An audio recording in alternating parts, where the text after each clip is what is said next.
Nous sommes en l'an 1900, à Paris. Un train entre en gare. De ce train sortent Pablo Picasso et Carlos Casagemas.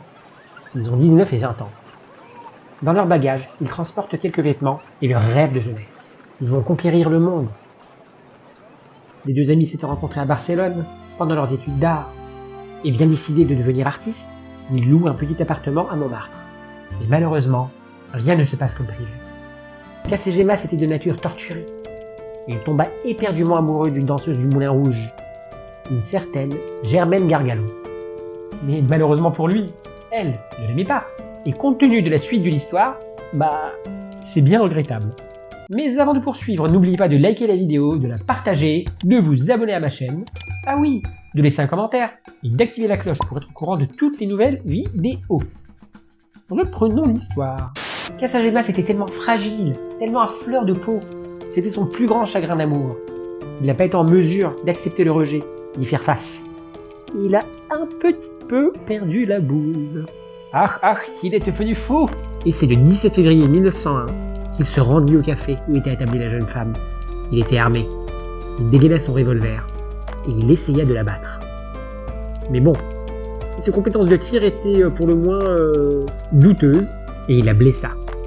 Et puis après, il retourna l'arme contre lui et là, il ne s'est pas raté. Et puis c'est tout. Au moment du drame, Picasso était à Barcelone. Pour exprimer toute sa tristesse, sa désolation, sa frustration, il a peint la même année le portrait de son ami décédé. C'est sans doute l'un de ses tableaux les plus tristes. On y voit le corps de Casagemas, éclairé par la lueur d'une bougie. Mais ce n'est qu'en 1965 que Picasso a bien voulu admettre que la mort prématurée de son ami était l'événement qui avait déclenché en lui l'envie et surtout le besoin de peindre en bleu. Est-ce que vous voyez où je veux en venir ? C'est la mort de Casagemas qui marqua le début de la période bleue. C'est une période brève, oui. Elle commence en 1901 et s'achève en 1904. Et c'est en 1903, en pleine période bleue, que Picasso achève l'un de ses tableaux les plus connus, La Vie. Ce n'est pas un tableau qui a été fait dans l'urgence, mais une œuvre mûrement réfléchie. En témoignent de nombreuses esquisses. Au départ, l'homme devait avoir le visage de Picasso. Mais en fin de compte, il lui donna le visage de Casagemas. Et il donna à la jeune femme le visage de Germaine. Il semblerait que l'homme pointe en direction de la jeune femme avec le bébé dans les bras. Que cherche-t-il à indiquer ? Mystère. Deux grands dessins sont accrochés au mur. Sommes-nous dans l'atelier de l'artiste ? Dans le dessin du bas, une femme se recroqueville sur elle-même. Elle a l'air si triste. Dans le dessin du haut, deux personnages se serrent l'un contre l'autre. Ils partagent sans doute le poids du chagrin.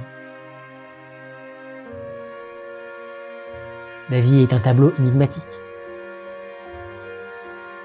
Mais des analyses effectuées en 1978, après la mort de Picasso, ont révélé que l'œuvre a été peinte sur un autre tableau, intitulé Les Derniers Moments.